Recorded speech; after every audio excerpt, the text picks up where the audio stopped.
My name is Chelsea McDonough. I am a researcher and I work a lot in peer and participatory research and thinking about how do we bring communities closer to research. But also, I guess, around and outside of that, I write and I'm commissioned to write different pieces for various outlets. Um, and I essentially just like work with communities, help to develop campaigns and think about how do we ensure that people are at the center of the issues that are affecting them. And I think a lot of what I do now has sort of come from working. My background is I initially kind of started out in education. I'm an Irish traveller. I've grown up in London. Um, but actually, I kind of started working in education, and there were lots of issues that people were facing. And I felt like, whilst I loved education, it wasn't the place in which I could make the most change. And so I began working in policy and in sort of the charity sector. Um, but for me, it very quickly became quite apparent that working in that charity space, in the Gypsy, Roma and Traveller charity space as a traveller woman, was quite difficult. Because for me, the issues that happened in the workplace and the issues that we were fighting against were also the issues that were, they continued to affect me in my personal life. And meant that actually it was quite challenging. But I think there are a couple of areas for me that have continued to be areas of importance, and health is one of those spaces. We know, and we know from data in Ireland that Irish travellers are 10 times more likely to take their own, 10% of travellers die by taking their own lives. Women and men are 6 or 7 times more likely to take their own lives. We know that women are 20 times more likely to have experienced a miscarriage. And I know that it's normal. So the majority of my aunts, my mother, my sister have had miscarriages. It becomes a very normal thing. And we know that people are dying much younger than the general population.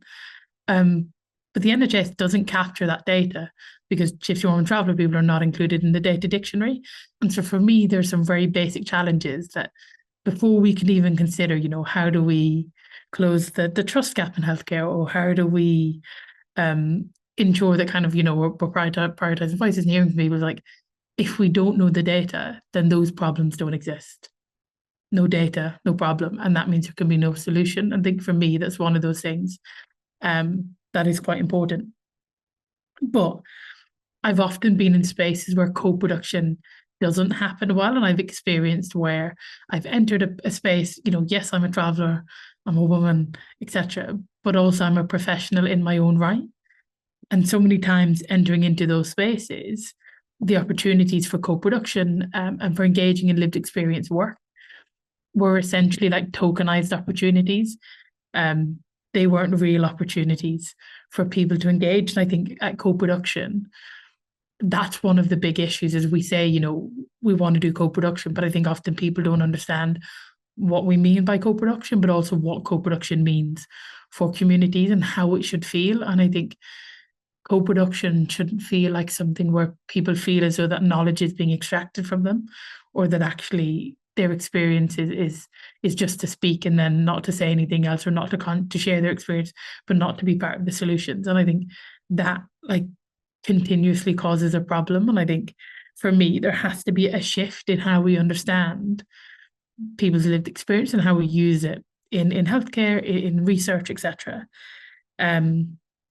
Because if we don't, fundamentally, things will not change. And I think people often think, people are not going to know you're a traveller, but that isn't the case. And you go into workspaces, you can go into medical spaces and experience discrimination often. And I think people don't understand.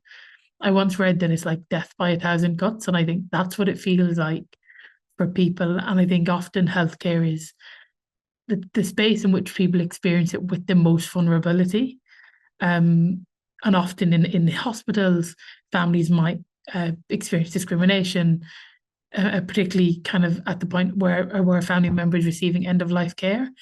And I think people don't understand, if you've not experienced it yourself, how traumatic it is to have that experience at your most vulnerable, and how it situates and makes you feel in the broader context, in your sense of belonging in a space. Because it just makes you feel as though actually at the moment that I need to support the most, this is when I've experienced this discrimination or racism or negativity. And actually, it really kind of cuts at your sense of belonging and who you are as a person. And I think travelers are a very proud people, and we're proud in the face of adversity and proud in a society that tells you shouldn't be proud. And I think that for me is one thing that I'd say, like, we're proud of who we are, but we shouldn't experience the things that we do. And I think staff just need a better base level of understanding. And I think for me, you don't have to know huge amounts, but work with families and the patients and the people you're meeting, where they're at. What do you want to be called? What do you want us to know? What do you think is relevant for us to know in the course of treating you or a family member or engaging with you? Those things make it much easier and ensure that actually healthcare doesn't become a site of contestation and struggle, but a place of actually safety. And I think understanding the history of travellers in the sense of, like, if we look at Ireland and the history of incarceration and how we have treated people historically who are mentally unwell, and how we continue to treat people who are mentally unwell, and that fear of incarceration is quite strong. And I think if you've experienced incarceration in your family, you are more fearful of that as a solution when it comes to mental well-being, for example. And there needs to be better understanding of what grief looks like. For Gypsy, Roma and Traveller people, I think I would say this from the Irish Traveller perspective. I recently looked at the DSM and how we categorise abnormal grief, and I think, well, that's just how travellers experience grief all the time. And I think there's got to be a real shift in our understanding.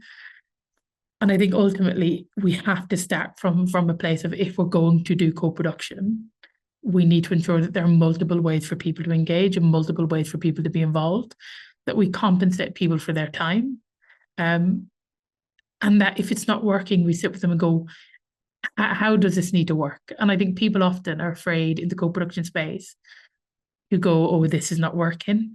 And so you will ride, the train to hell when something isn't working and go, no, we'll just keep doing this. It's like, no, ask communities what they want. So often I've been part of projects and they never asked us what we wanted. And so they create something that isn't useful. And the point of co-production really is to reach that solution together. And I think when it comes to healthcare, there are so many initiatives that can be rooted in communities that can bring about a greater amount of change, actually, than you might find if we were to just stick to, like, the more traditional ways in which people engage. And I think that kind of preconceptions and what we think and who we think the Gypsies and Travellers are isn't a good place to start, because you don't know the experience of the people in front of you, and how their experience differs from other people's. But actually, if we engage with people, we get a better sense. And I often think, this is from my own experience, but two of my uncles have taken their own lives by the age of 25. I had lost 50% of my uncles. 4 of my uncles by 25 did not exist, or no longer were here. And it's like, people don't realize the level and the issues that people are facing. And those deaths were preventable. Like, if we have different mechanisms for supporting people, if we choose different ways of engaging, those outcomes don't have to be like that. And I know for my granny, if she had been listened to by a healthcare professional at 60, she wouldn't be living with the effects of a stroke. That mean that she can no longer speak and she can no longer walk. Her life would be drastically different had healthcare professionals listened, and had they understood when she was saying, all of my sisters died from this. Maybe the outcomes would have been different. And I think that's it, like, if healthcare professionals are able to listen, actually listen, and not just speak to, but actually listen to communities and the people that they've got in front of them, I think you will be able to treat them better, and ultimately we'll reach a better place as a society. And I think for me, like, that's the most important thing. And I say this as someone who does co-production work. It's hard, it takes time and effort, and it takes more money and funding. But the outcomes and the potential for using co-production as a tool of engagement are huge. And I think something that we really need to explore in this space. Well, hello everyone. My name's Chris Smith. I am a Romany Gypsy, and I want to talk about something that's deeply personal to me as a Romany Gypsy and to many other Romany Gypsies. I want to talk about the different traveller communities, our histories, and why recognizing our differences is so important. And more than that, I want to challenge the negative types that continue to harm us. There isn't just one traveller identity. We are distinct communities. I'm a Romany Gypsy, and our people have been in Britain for well over 500 years. It's likely that we were here a lot before that, actually. It was just recorded about 500 years ago. Our ancestors came from northern India, mainly from the Uttar Pradesh area. And we brought with us our own language that's now known as the Pogidi Jib, or the broken language. And that's a mix of Romany words with English, Welsh, and Scottish influences. But we're not the only travellers. There are also Irish travellers who are a separate ethnic group from Ireland with their own language, shelter, and traditions, and some identify as Parvi or Mincier. There are Roma who share a common ancestry with Romany Gypsies, but are mainly based in mainland Europe or sometimes in the Americas. We have Scottish travellers, again, who have their own distinct cultural heritage.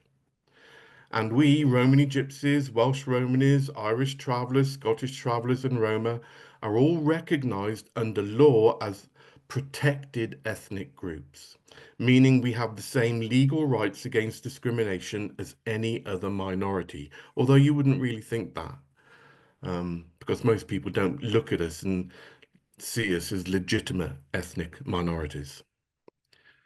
And there are other travelling communities who, while important, aren't legally recognised as ethnic groups. So we have New Age travellers, for example, or new travellers, who really emerged from the hippie and festival movements in the 1960s and 70s. We have showmen or show people who've worked in fun fairs and circuses for generations. And we have barge travellers, sometimes known as river gypsies, who live on canals and waterways. And some of those people in those groups may well be Romany gypsies, but the vast majority are not. And while they aren't protected under the Equality Act, they still experience many of the same struggles and discrimination that Romany gypsies and the protected groups do. So why does this matter so much to me? Growing up as Romany, I can tell you that, each day of my life, I experience racism. Every day of my life, I go onto Facebook, and every day I can see a report there about an unauthorized encampment somewhere in the country. And all I have to do is look at the comments underneath and that tells you everything you need to know, really, about the state of racism in this country. Some of those comments are truly frightening. And growing up Romney, I've seen how the media and the government treat us as if we're all the same, or worse, as if we're a problem. We're all lumped together with this GRT acronym. I hate this. This is a bit like the LGBTQ plus thing, lumping different people together, but actually, if you think about it, being trans has very little to do with being gay or being lesbian. But people love to use these acronyms just so that they can lump people together. So that's why sort of recognizing our individual histories and our cultures is so important. And using capital letters, for example, when writing Gypsy, Traveller, or Roma, isn't a small thing. It is a mark of respect.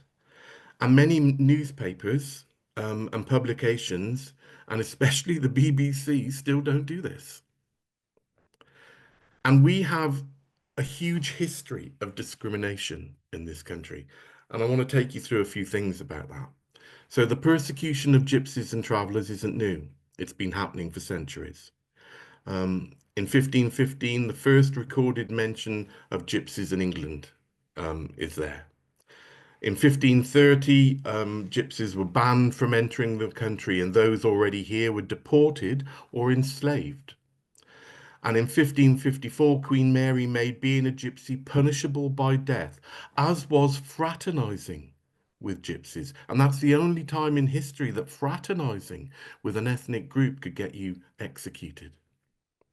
In 1714, British gypsies were shipped to the Caribbean as slaves. From 1945 onwards, many of our families moved from horse-drawn wagons to motor-drawn trailers, and many bought up their own land to create their own private sites. But in 1970, the government introduced the Caravan Sites Act, requiring councils to provide legal sites for us to live on. That, however, was overturned in 1994. The Tory government repealed this act and making it almost impossible to find legal places to stop. And in 2021, the Police Crime Sentencing and Courts Bill, which is now an act, it became an act in 2022, meaning that it criminalized trespass effectively. So it specifically targeted nomadic gypsies and travelers. And that means now that adult travelers can be fined £2,500, face 3 months in prison, and have their homes and vehicles confiscated. This inevitably leads to our children being taken into care. And we saw these sort of things happening in Germany in the 1930s, and look at where that led. You know, our nomadic culture, our way of life is being systematically erased. So what can we do to challenge those stereotypes? Well, a simple test is to ask yourself, would it be acceptable if it was about any other ethnic group? So let's look at the Channel 5 programme called Here Come the Gypsies. It came out a few years ago. The tagline for the show was, "They are the neighbours no one wants to live next door to." Now, would it ever be acceptable to have a show called Here Come the Blacks or Here Come the Jews with that same tagline? Because we all know it wouldn't be. So why is it acceptable when it's about us? The truth is, Romany gypsies, Irish travellers, we work in all areas of society. Members of my family work in the NHS, the police, the armed forces, local government, care services. I've worked, in care services for over 30 years. I've managed various different day services for my local authority.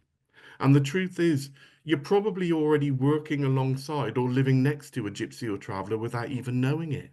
It's it's just that we haven't created within these organizations a safe enough space for gypsies and travelers to be able to disclose their ethnicity. That has to change.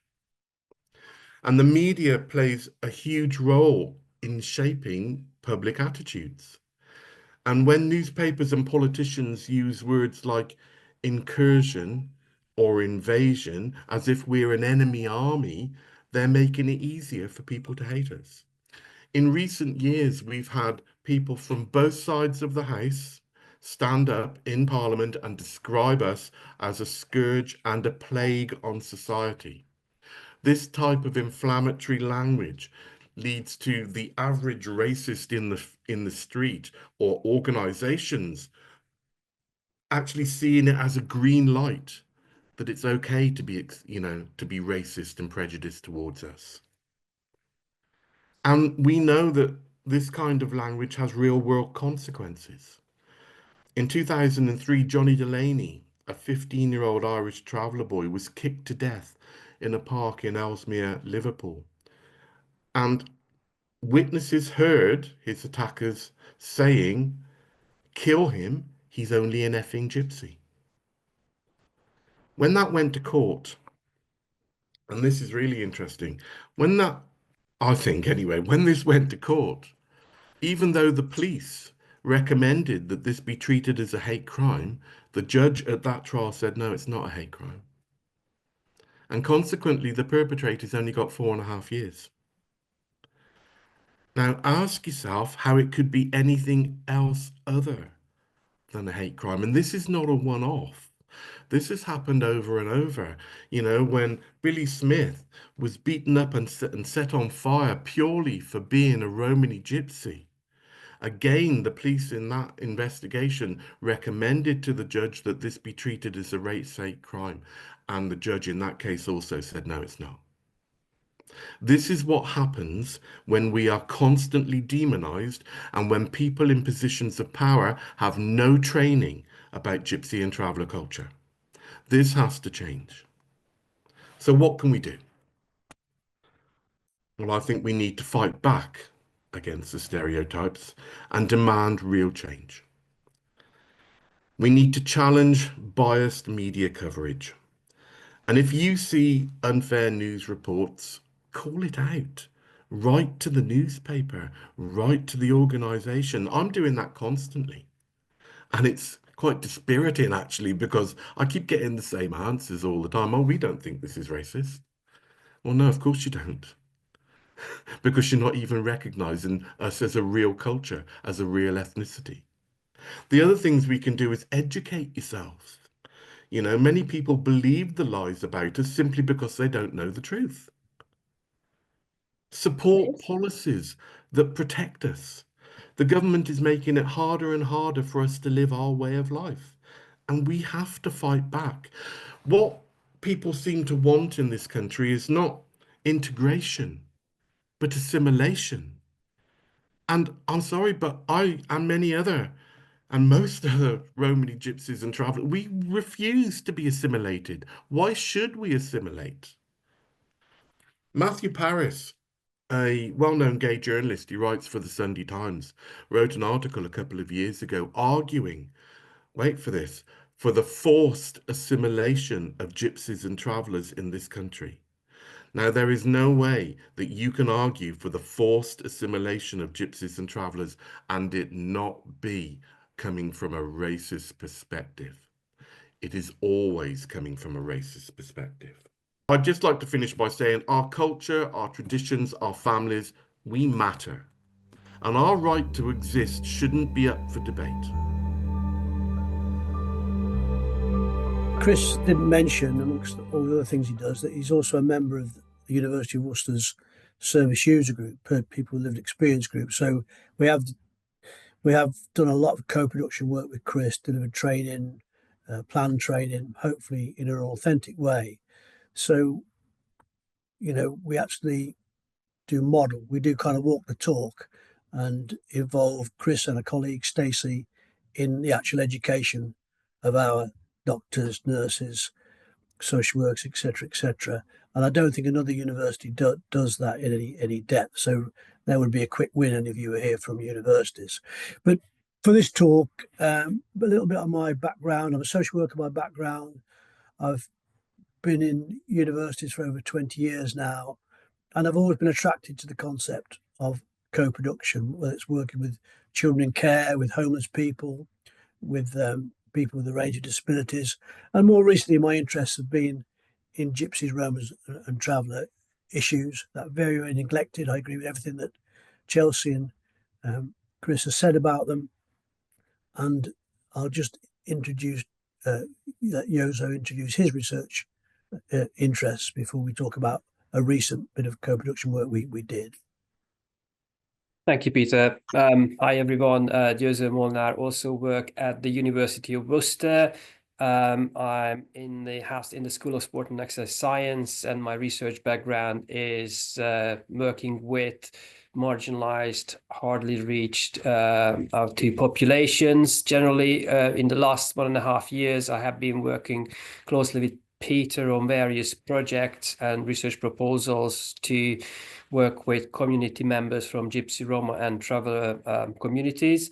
And the last project which we carried out was a co-produced research project with Gypsy, Roma and Traveller communities, and we will talk about the experiences in relation to that and the work which kind of led to that. Yeah. So co-production is bandied about these days, often inauthentically. I think some of you have seen the various ladders of co-production or ladders of participation, different takes on that kind of model, from tokenism through to full involvement and management of a project or a service. And essentially, our take on co-production would be that you need to be involving the people who you're interested in research-wise, in the conception of the idea, in its design, You need to involve them in the delivery of it, either in a meaningful advisory group rather than a rubber stamped kind of advisory group. I think to work with people from the communities you may be studying, in this case, Gypsy, Romans and Travellers, as co-researchers in the write-up and in the dissemination. And what's key, I think, to all of this is giving up of some power. And those of us who are academics or senior this and senior that and full of our own importance, we need to, I think, challenge that hierarchy of knowledge. Why is a professor's view of the state of housing, shall we say, with gypsies and travellers more important than the views of people who live in those sites or those houses? And I think that perception of valuing people's different takes on knowledge and issues as not being better than anybody else's, but being of equal importance, and blending them together and getting a richer outcome is the way to go to effect change. And one of my insights when I first became involved in this world about 5 years ago, after some 30 plus years in social work and knowing really nothing other than the prejudicial stuff on the TV, big fat gypsy wedding stuff, was how many good bits of work had been done, but really nothing had changed. Only change has been negative, as Chris has just eloquently let us know. But I think I'll probably ask Yozo now, your first impressions of Gypsy and Roma work from your background and how you perceived co-production, Chris. Yozo. Thank you, Peter. I mean, I think it's a really useful and very effective way of working with communities, especially the ones which are marginalized, hard to reach or hardly reached out to. But for the first thing which pops into my head is some of my personal standpoints when it comes to working with Gypsy, Roma and Traveller communities. One of the things is that I am originally from Hungary, a Central European country where Roma people are not very well treated. In fact, they are very strongly discriminated. And this is kind of the environment I was growing up in. And I was really conscious of that and didn't want that to impact on the research project and my interaction with the potential participants in our advisory group and the rest of that. So I adopted an epistemic humility informed perspective, and I made it very clear from the outset and was very conscious about it that I was not the expert there, not the expert of people's experiences, and I tried to respect and treat their knowledge and their experiences respectfully. And I think that's one of the key aspects from the outset for me in terms of adopting and using a participatory research perspective and approach. Yeah. So we designed the questions in conjunction with members of the communities that we know. We've got quite a good network built up across the country. The voluntary organisations are sporadically exist. Every region hasn't got a Gypsy Roma travel organisation, but we've got a pretty good network around the country, and we use the advisory group to advise on language. We employed and obviously paid members of the communities as co-researchers.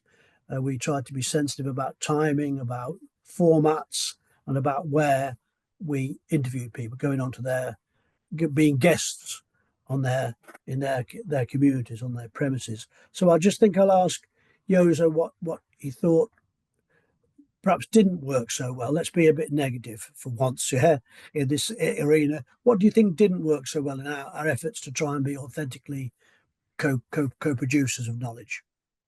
I think generally, Peter, I would probably say that things worked quite well with the help of advisory group members who had lived experience and were from Gypsy, Roma and Traveller communities. But of course, just like with anything else, there were some challenges. And perhaps one of the challenges was we talked about this, I think, before it's mentioned, kind of reciprocating the participants for the participation research, and that's payments.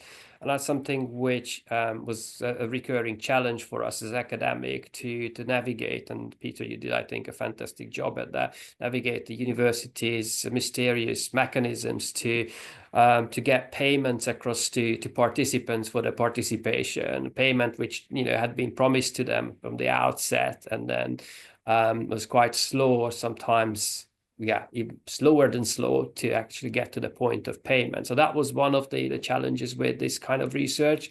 But I think it's really important that we acknowledge the participants' contribution to research, and we do pay them for the knowledge and the time and their energy to contribute to our research. So that was one. The other thing which was interesting in terms of the advisory group, I think they have been, as Peter, you mentioned, been very useful throughout the entire project, and we could draw on their expertise and knowledge and experience, and they were instrumental in terms of reshaping some of our data collection tools and questions, ensuring that these were fit for purpose. But at the same time, just because they are from that community, they don't always represent the majority of the community's perspective.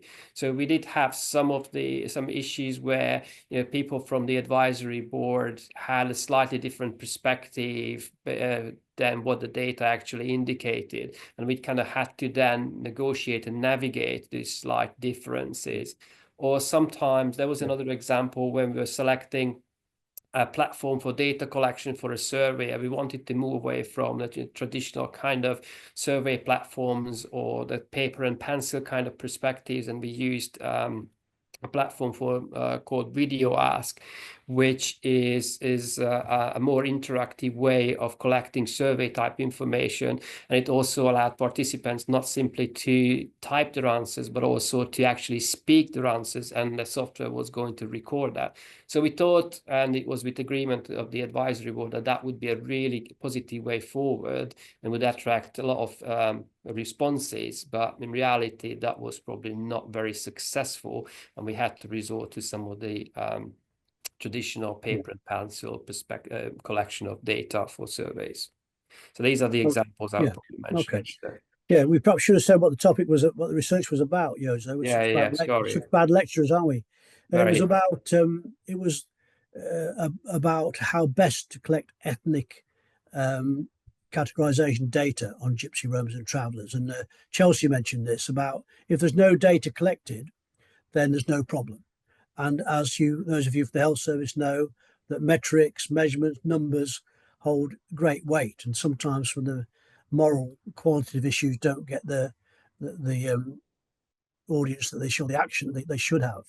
And what we'll do, we'll put the links and our emails in the chat, so you can look at the research and the video we did afterwards to try and also reach out more to communities. But the key thing is about trust. And what we couldn't say in co-production, we couldn't say that you giving us your time is going to make a difference. We can't say that as academics. It's up to folks in the services, such as most of the audience today, to make those changes. And in some areas, such as in Lincoln, in Leeds, it does happen where health services do respond and are sensitised and embrace and welcome rather than discriminate, because unfortunately discrimination and racism we've found to still be alive and unfortunately thriving, and it's just got to stop. There mustn't be another piece of work that just sits on the shelf. And there are great people, I mean, Understanding Patient Data, Race and Health Observatory, Sian and her colleagues, who champion this, but these are rare people. It needs to be systemic in the health service, and at the moment it's not.